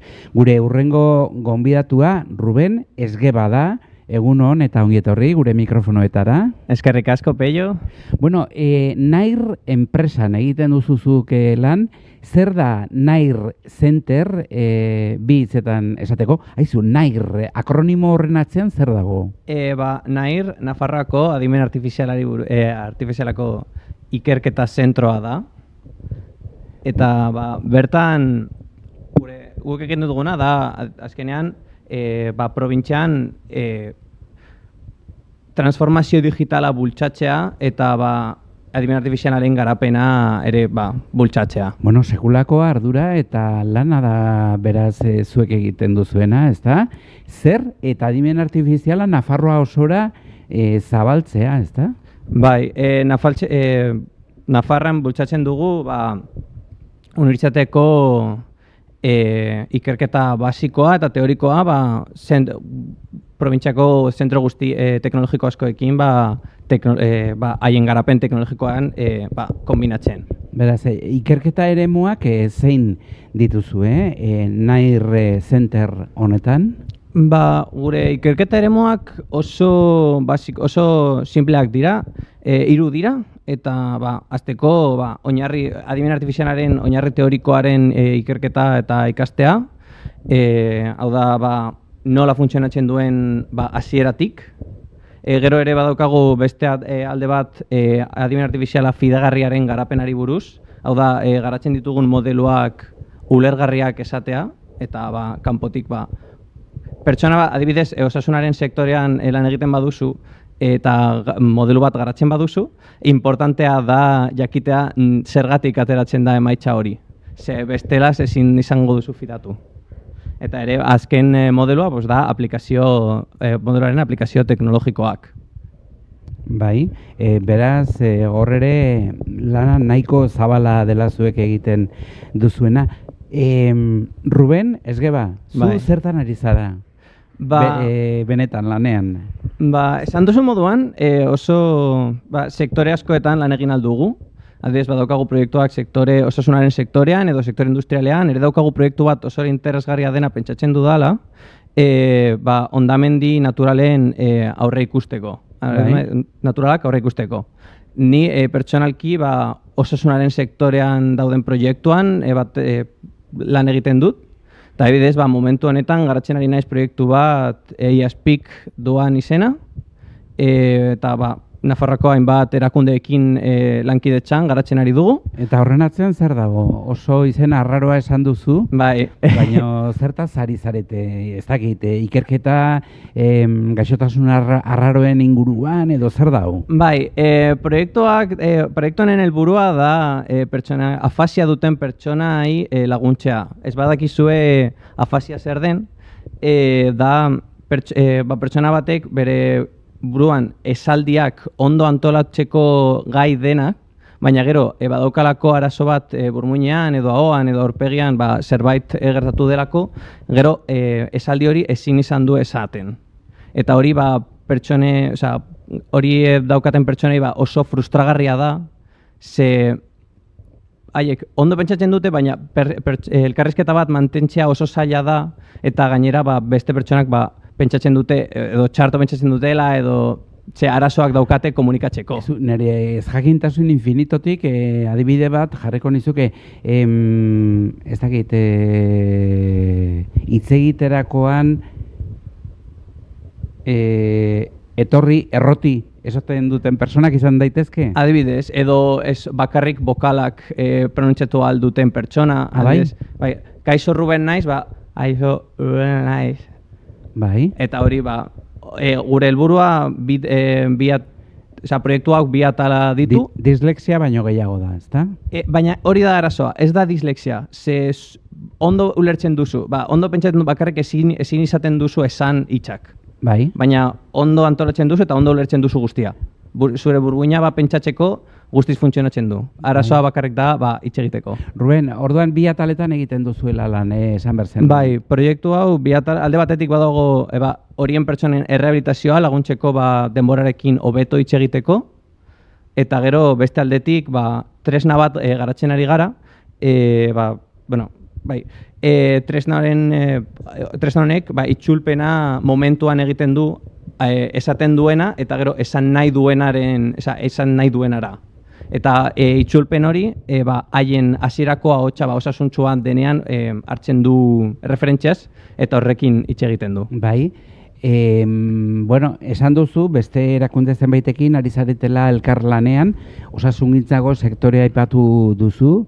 Esaidazu, zenbateraino zabaltzen da zuen abanikoa lankidetza tarte hori, sektore hori?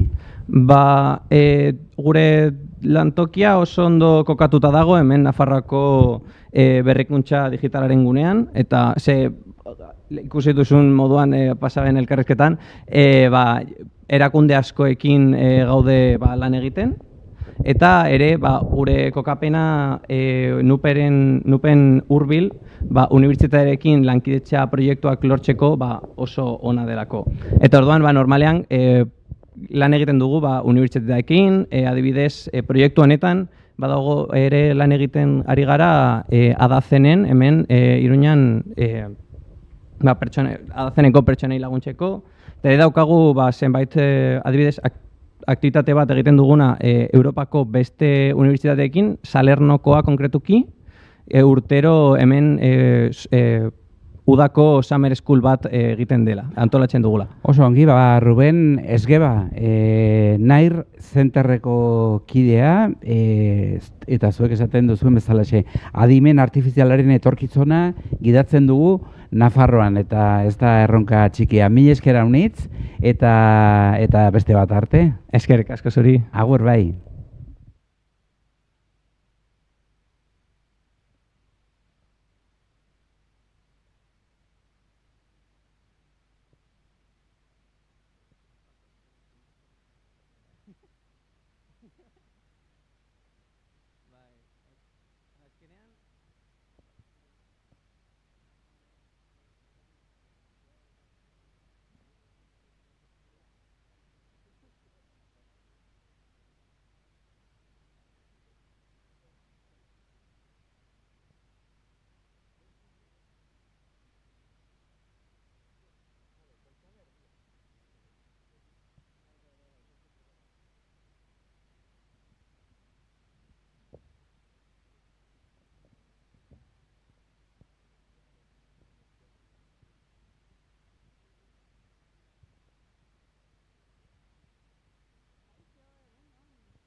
Oraingoan hemen ondoan bi pertsona ditut, lehenik Imanol Mosqueira, Coyote Inteligencia Industrial enpresako arduraduna, kaixo Imanol. Kaixo egunon. Eta zure ondoan Txomin Goñi dago, zein Nafarroko enpresa eta berrikuntza Zentro Europarreko ekintzailetza teknikaria, kaixo. Egunon. Egunon. Txomin, lehenik eta behin aurkeztu diezaguzu zer lotura duen zeinek berrikuntza eta ekintzailetzarekin hemen Nafarroan. Bai, bat zein Nafarroan da berrikuntza eta ekintzailitza sustatzeko enpresa publikoa. Orduan, hemen existitzen gara ekintzaileak laguntzeko eta enpresak sortzeko. Gure helburua da, enplegua eta aberastasuna Nafarroan hori laguntzen gaude hori sortzeko. Eta horretarako daukagu formazio programa asko eta bertan adibidez Imanolek parte hartu egin du honetako baten diteken. Hori da, zeinetik esparru publikotik laguntzen dituzue enpresa hauek, eta hemen dugu Imanol Mosqueira esan bezala Coyote Inteligencia Industrial enpresatik. Imanol, Coyote enpresan zertan diharduzue? Bueno, Coyote Inteligencia Industrial berez jaiotzen da Ramos Industrialetik, da spin-off bada, vale? 50 urte dauzka Ramosek industria eremuan, eta hortik sortzen da pixkat Coyote, ezta? Ikusten genituen ze behar dazkaten gure bezero industrialak, eta horietara junginen pixkat lantzera. Orduan guk egiten deguna da, gure helmuga berez da gure bezeroen kosteak gestea, behaien produktibitatea hobetu eta errentagarritasuna handitzea. Eta hortarako Coyoten egiten deguna da behaien prozesu industrialak gainbegiratu edo monitorizatu eta datu horiek hartu eta informazio erabilgarrian bihurtzea. Behaien lortzeko rentagarritasun hori. Coyote da zuengana, zeinera jo zuen enpresaietako bat, baina enpresa askorekin lan egiten duzue. Zeintzuk dira gaur egun gehien ematen diren beharrak, jasotzen dituzen beharrak edo enpresen erronkak? Erronkak askotan oso berdinak dira, naiz eta sektore desberdinak izanez, erronkak beti berdinak dira. Normalean, edo garrantzitsuena da, enpresa bat izan behar da rentagarria, orduan eta jasangarria demorean. Eta horretarako gauza bakarra behar duzu, gehienetan da, bezeroak eta salmentak. Orduan, erronka gehiena da, ideiarekin edezu balio, baina ideia ona behar duzu, enpresa bat sortzeko, baina salmentak da lehen da bizikoa gauza. Orduan, gure helburua da, haiei bere lehenengo salmentak eta lehenengo bezeroekin formakuntza ematea hori lortzeko. Abia puntu edo hasierako ideia horretaz gain, esaten zenuen bezala Txomin beharrezkoa da garapen horretan modu egoki batean egitea.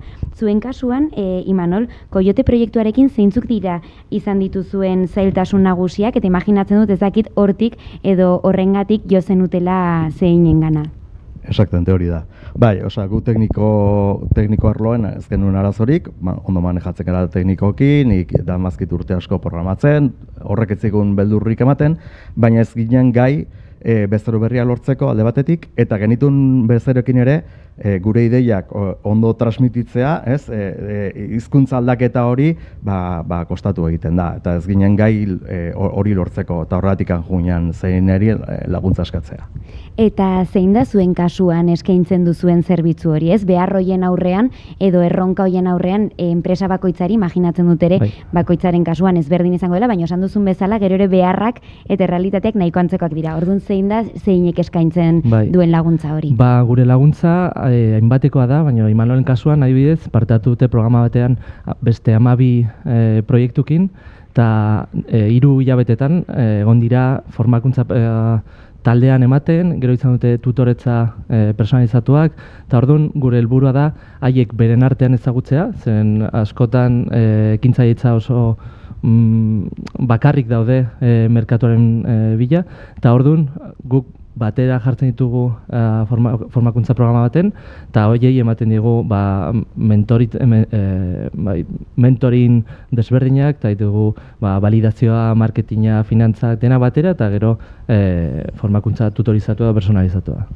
Eta Imanol, zuen kasuan, euskarri hauek edo erraminta hauek, dinamika hauek, ez eskura eman dizkizueten erraminta hauek eta berrikuntza hauek, zertan lagundu dizue enpresa bezala? Ezakit produktu berriak, bezero gehiago, zebori beti da ez, helburu hori, zertan somatu duzue aldaketa hori? Helburua hori da, baina lehendabiziko gauza somatu duguna izan da mentalitate aldaketa bat. Osea, guk hasieran egiten genuen zen gure teknologia saldu, geha superonak hau egiten, beste hau egiten du hau, egiten du bestea, ez ginen fijatzen bezeroak benetan ze arazo zazkan, eta mentalitate aldaketa horrek lagundu digu, alde batetik, denbora gutxiago eskaintza gu aurkeztera eta gehiago entzutea bezeroak ze arazo zazkan, elkarrizketa horiek baita gutxiago nekatze dute bezeroa, eta hartara daude prestoago ikusteko behaientzako baliagarria den zerbait eskaintzen ari garela.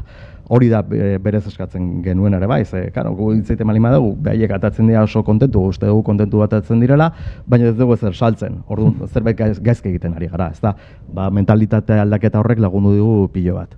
Askotan gertatzen da zaila dela ez ikuspegia irekitzea, bakoitza bere realitatean dago eta oso erraza da esaten ez ikuspegia irekitzea edo kasu honetan sektore edo esparru behar batzuk bezeroen behar horiek ezagutzea, baino gero egiterakoan ez da hain erraza. Hemen ekosistema batetaz hitz egin digute ere behin baino gehiagotan eta elkarlanaz, kasu honetan Txomin berrikuntzarako eta ekintzailetzarako ekosistema sendo bat dago hemen Nafarroan? Bai, oso sendoa esango nuke. Nahiz eta oso lurralde txikia izan, zeren oso txikia gara Nafarroan, baina uste dut daukagula ekosistema oso sendo bat. Eta zeinen helburua justo hori da, ekosistema bateratzea, eta orduan ekintzaile bat etortzen denean, Imanol adibidez, haiei lagundu eta beste pertsonekin kontatuan jartzen diegu, eta orduan gure helburua da pizkat kupido izatea, ezta? Haien beharrak gure ekosistemarekin lotu eta laguntzea da gure helburua. Eta ekosistema errealitate sare indartsu eta errealitatea denez, eta jende asko osatzen duen hortan hemen Nafarroan, ekintzailetzaren ikuspegitik, zein joera edo aukera ikusten dituzue pixkat begirada etorkizunean jarrita? Bai, aukerak beti haude. Ekintzailea izateko beti da momentu ona. Koioteren kasua uste dela oso ona, zeren haiek sortzen dira enpresa tradizional batetik, eta uste dut badagola hor oso aukera asko. Badukagu Nafarroan enpresa asko, baina enpresa tradizionalagoak. Eta orduan dago aukera handia enpresa tradizional hauek digitalizatzeko, adimen artifiziala sartzeko eta talentu gaztea bertan sartzeko eta sektore hauek pixkat barrutik aldatzeko. Zeren zerbait hasieratik edo zerotik hastea oso zaila da. Eta zerbait jadanik dagoela funtzionatzen, errezagoa da hori eskalatu eta gehitzea, baizik eta justo zerotik hastea baina. Eta amaitzeko bakoitza zuen ikuspegitik ez eta lan esparrutik zu enpresa zehatz batetatik eta zuk egin duzuen ibilbide horretatik eta zuk zein zentrotik martxan enpresa bat jarri nahi duen pertsona horri edo baliteke enpresa bat daukala, baina ikusita gaur egungo beharrak zeintzuk diren, buelta hori eman nahi diona edo salto hori eman nahi duen pertsona edo enpresa horri, zer esango edo ze gomendio aholku emango zeniokete? Nik, bai. Ez, lehendabiziko gauza eta oso garrantzitsua da, ez maitemindu zuk saltzen nahi izan horretaz, baizik eta maitemindu zaitez, benetan bezeroak dazkan arazoak konpontzeko, behaien arazoetan maitemindu. Ez saiatu pentsatzen zu saltzen izana dala letxe, baizik eta beak benetako min hori sendatzen diren, ez dion sendatzen, hori lehendabiziko gauza. Nire ustetan. Bestetik ere bai nik esango nuke ez azula itxoin aukitza zerbait perfektua, ez azulako aukiko. Osa, balidatu inbarko duzu bezeroarekin. Orduan, egin zerbait biablea dena, oso txikila, bere arazo bat bakarra ondo sondatuko duena, eta horri jo, eta jun bezeroarekin, eta entzun, ez jun zure alaloko esaten den bezala. Bai, zure kabuz eta zure egitera zehazkenen ez daukazen zuri. Hori da. Pixkat bi gauza horiek netzako dira garrantzitsunak, eta batez ere hori, entzun asko. Eta zuen aldetik, zuen ikuspegitik, zeinetik egiten duzuen lan eta ezagutzen duzuela oso ongi lan esparru eta ekosistema hau? Nire aholkua oso horreza da. Etorri zeinera eta lagunduko zaituztego. Bai zen, enpresa bat sortzea oso zaila da. eta bakarrik haste normalean ekintzaileak bakarrik joeten dira enpresak sortzera, eta hau askoz ere zailagoa. Orduan, zein enpresa publiko bat izatez, torri guregana egiten duguna da guztiontzako, orduan lagundu zaitez hontaz, eta horrela akats asko ez dituzu egingo, eta gauzak azkarrago egingo dituzu. Orduan hori da gure helburua.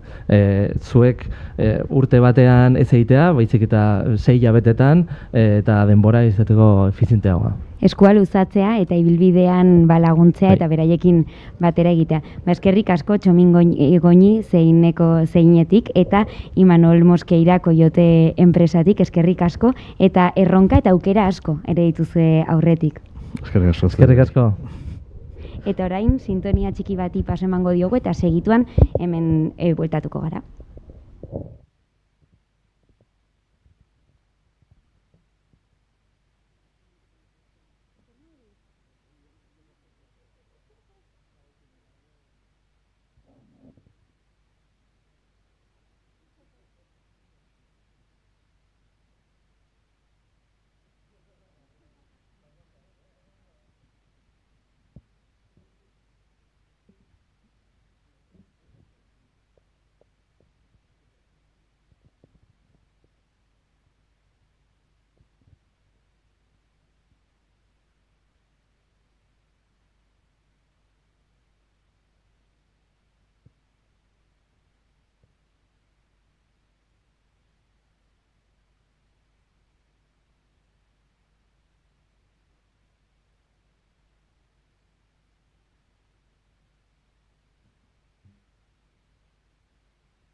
Euskal Herria irratiaren sintonian zaude entzule eta beste lagun bat hartuko dugu.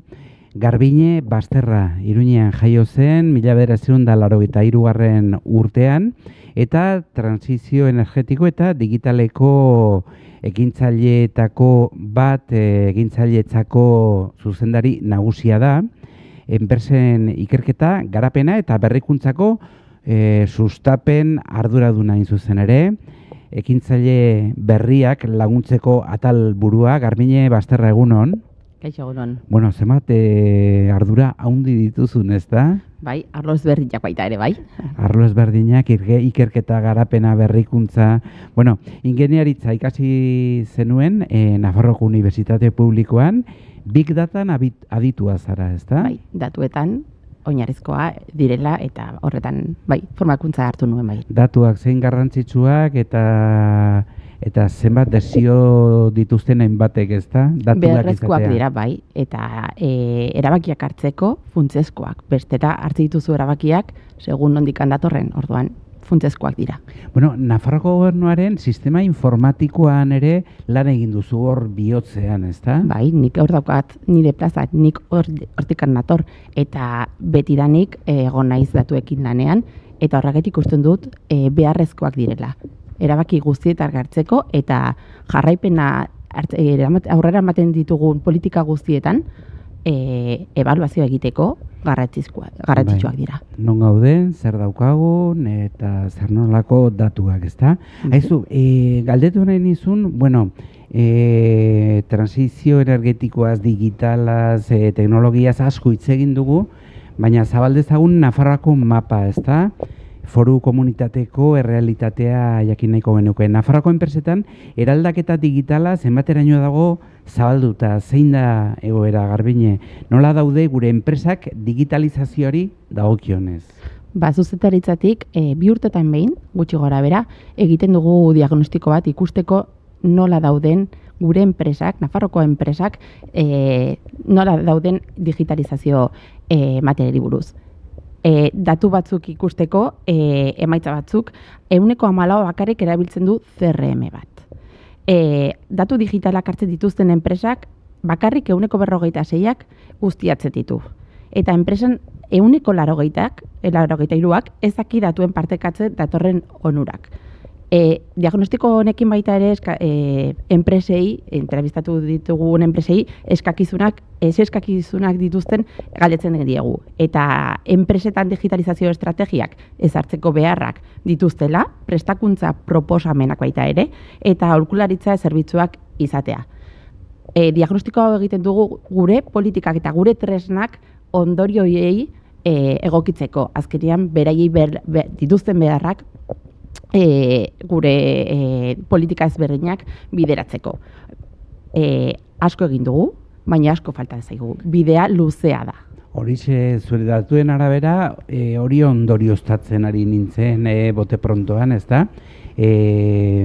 Zerbitzu asko eskaintzen dituzuela, bai, baina oraindik ere enpresak ez direla jabetu honen beharraz, edo jabetzen badira ere, aurrero pauso bat ematea falta dela, ez da? Bai, askotak kostatzen da ze enpresak uste dute hau gastu badela. Ez dut ikusten inbertsio bat bezalea, eta hori da arazoa. Batzuk pentsatzen dute ez doala beraiekin, eta ez. Hau, enpresa guztiekin doa. Digitalizazioa, ziberseguritatea, guztiekin doa. Eta aldaketa hori eman arte, ez da benetako eraldaketa aurrera eramango. Hori da, beraz, mentxetik deialdi bat, ez da? Enpresa horien jabeei, izan txiki, ertain edo handi, ez da? Hori da, guztioi, aldaketa eraman behar da, bai edo bai, ez dago hitzakirik eta sartu behar dira. Eta Garbine, eta sektore guztietan, ez da? Sektore guztiak hartzen dituelako eta hartuko dituelako transizio digitalak eta adimen artifizialak hemendik aurrera. Hori da, esan duzun bezala, sektore guztiak eta tamaino guztietako enpresei sartu behar dira honetan.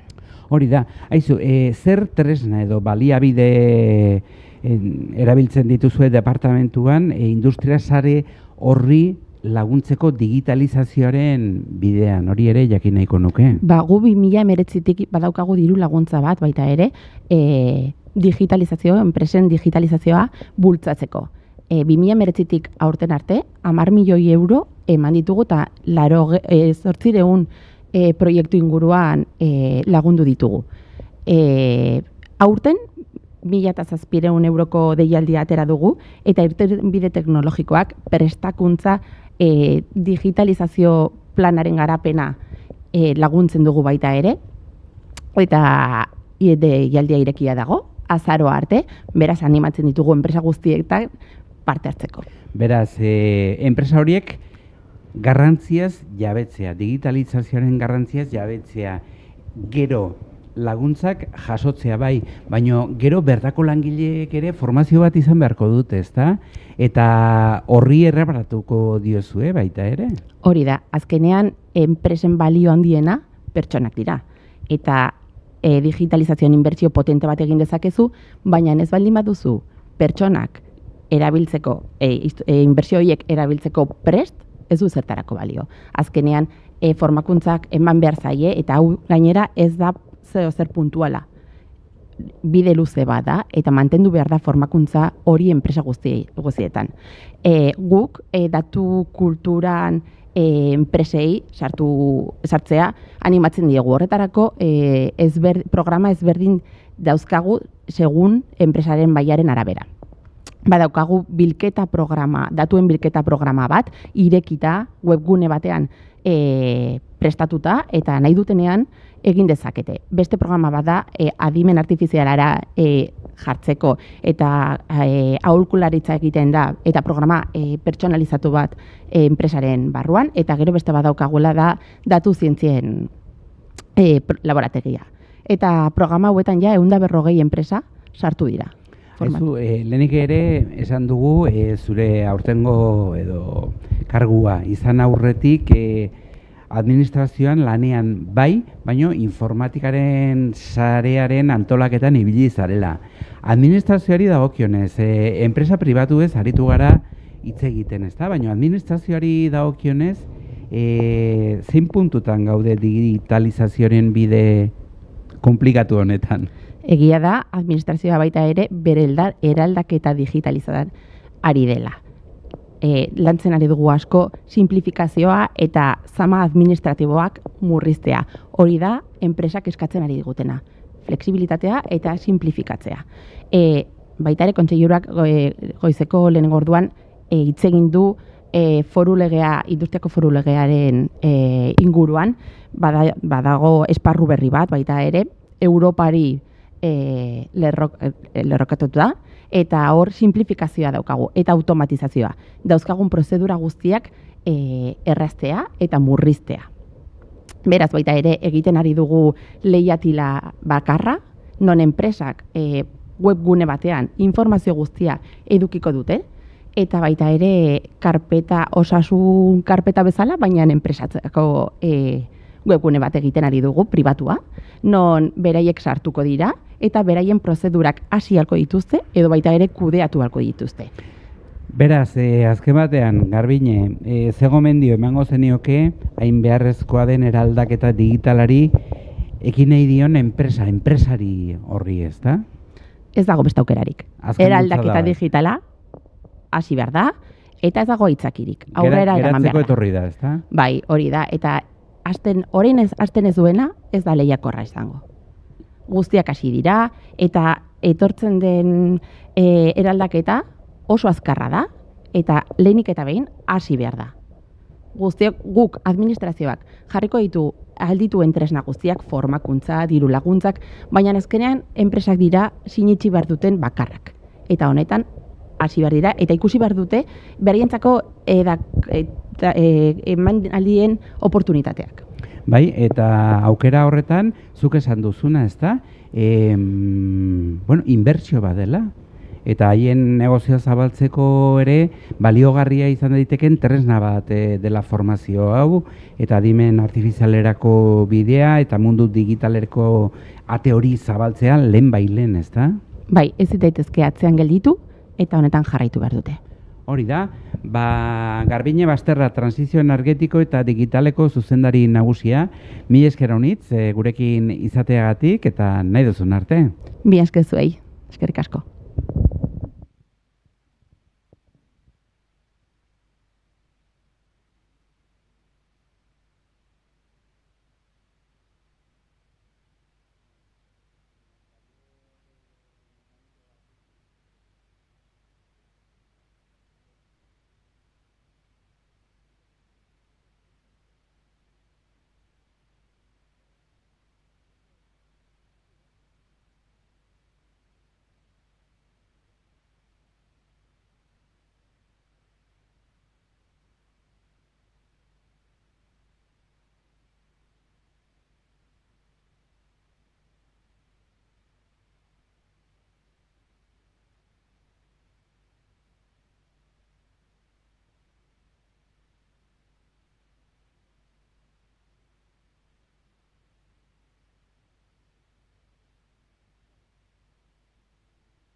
Itxaso Etxeberria, zenbatik hasi dugun, ez da, gaur? Asko, etorri nahi zenean egia esango dizut peio, hitz guzti hauek egia da aurretik prestatu dugula, baina askotan gertatzen da irakurtzerakoan edo informazioa bilatzerakoan eta gainera enpresa ezberdinenak arlo esan duten bezala sare bata, komunitate bat oso konplexua. Eta orduan ez nuen oso argi zeren inguruan edo zein izango zen bidea eta bai, gozada bat izan da. Bai, eta ez geunden irrintzi dorrean, baizik eta sario ikastetxearen atzean dagoen Polo Iris gunean hain zuzen ere, eta bertatik egin dugu, eta ez Iruñeko irrintzi dorretik gure saioa ikusteko aukera ere izanen duzue euskalherriirratia.eus klikatuta nahi duzunean. Bihar arte, bihar bai irrintzi dorretik. Hori da, agur.